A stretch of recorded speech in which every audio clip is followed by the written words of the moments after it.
مذہب میں سے انسانیت اور خدمت نکال دی جائے تو صرف عبادت رہ جاتی ہے، اور محض عبادت کے لیے پروردگار کے پاس فرشتوں کی کوئی کمی نہیں۔ اس لیے سب سے بڑا رشتہ انسانیت کا ہے۔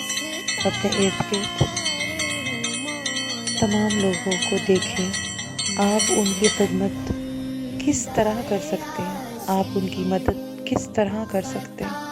بھلے روڈ پر چلتے ہوئے ایک پتھر ہی ہٹانا ہو، بھلے روڈ کراس کرتے ہوئے کسی کو سہارا ہی دینا ہو، بھلے کسی نا امید شخص ٹوٹے ہوئے دل کے ساتھ جو بہت ہی شکستہ حال میں ہے، اس کو صرف امید کا صرف یہ بولنا ہے کہ انشاءاللہ اچھا وقت آئے گا۔ نہیں نہیں، ایسا کچھ نہیں ہے، وہ اللہ ہے نا، وہ تمہارے